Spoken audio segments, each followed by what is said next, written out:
Hello. Today I'm going to discuss something about happiness and all the concepts that we have about happiness. We all want our children to be happy, right? This is our main motto of life that we want our children to be happy. And sometimes we want them to be happy all the time. So today I'm going to discuss all the aspects related to happiness and how some of the concepts are actually quite detrimental for the children's happiness.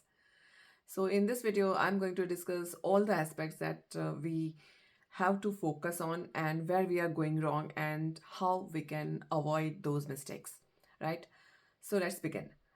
So, first of all, we want our children to be happy all the time and we want to protect them against any unhappiness or any sadness or disappointment and all that. Now, this is actually quite detrimental for the children because when you protect your children against sadness, then they are not going to learn how to deal with them. And what happens that when the children face those situations, then they don't really know how to deal with it. Say, for example, you want to learn swimming, right? So, for swimming, you have to dive in the water and then learn to float. And, you may even become a little breathless and you may even, swallow some water and, struggle a little. But with proper guidance, you learn to first, learn to breathe properly and then float and then swim. Now, this is like a process, right? But it cannot happen if you just don't jump in the water. Now, same thing with the happiness and sadness as well. Protecting your children, from sadness is like not letting them jump in the water.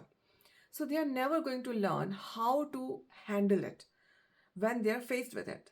And that's why many children, when they become adult, they don't know how to deal with a lot of things because they are so protected from those problems or issues or sadness especially. So they have not learned the skill. If they don't know how to, then how are they going to even deal with it? So when that happens, then the children have no idea, and then things can get really out of control because they have not learned the skill. So now what to do?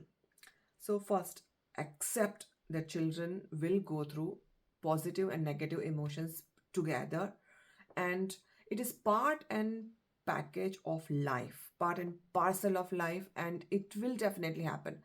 See, nobody can be happy all the time. That is a very big issue nowadays because of social media and a lot of other influences where we have to just always portray to be happy. All the time we have to be happy. It is not normal. It is not even practical.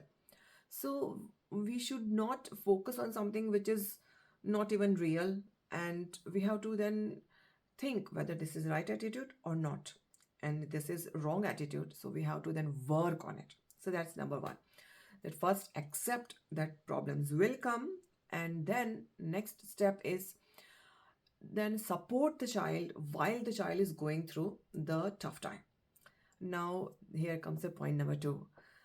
Suppose the child comes from the school or some playground or anywhere, the child may be facing some issues, and the child is really sad. So you notice that the child is quite sad. So you ask the child, what happened?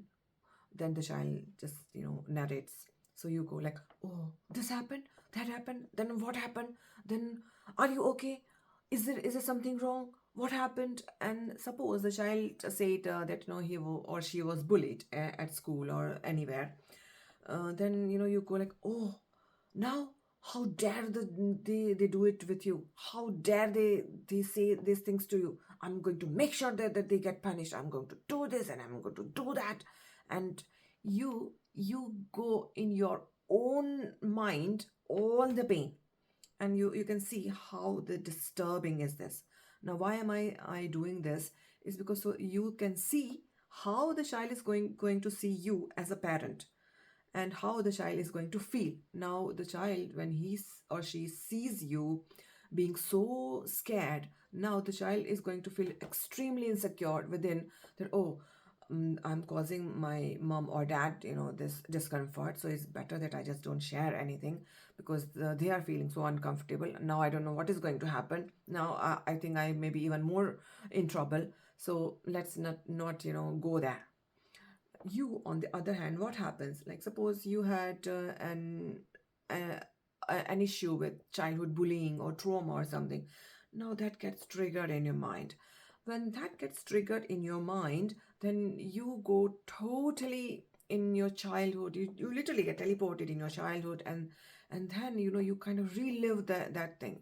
So instead of understanding that right now you are the parent, you actually go back in your childhood, and you start to living that moment, which is anyway not going to help. And on the other hand, the child is going to feel so insecure, seeing the parent not able to regulate their own emotions. And then the child is going to feel really, really insecure within. Now you see how this whole thing is gone so out of control.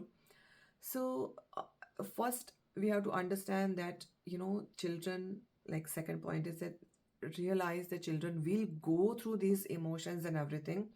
And you have to now be there with the child and listen.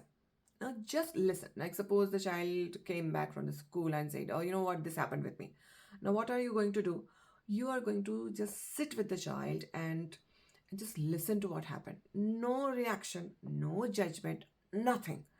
And suppose the child is older, like teenager or something, then all you need to do is just listen and then ask, what do you want me to do? How can I support you? How can I help you? But before that, you have to just very calmly just listen to the whole thing, and just let that sadness and the anger just go. Sometimes all that the children want is just you to just listen, but most of the parent, they get so reactive that they don't listen. They instead start to give advice. That's very counterproductive. So don't do that. If the child is little, then very calmly you can just let the child say everything. And then you have to actually at that time be very, very strong within. So that's why you have to focus on your own self, your own insecurities. You have to keep under control and just listen to the child. And then you can gently give the child a hug, because when the little children, they really don't know how to handle the whole thing. So all you can do is just gently hug them and let them just go through this emotion, just release all the negative things. And then you can gently reassure them that I am there for you, and if I am going to take care of you, and I'm going to help you deal with this. And that's all it is. Now, this particular thing is extremely important, that you do not shield the child from sadness and actually let them go through that. What happens, like when you don't allow these things to happen, then the child just shuts down, because the child is then feeling really, really insecure.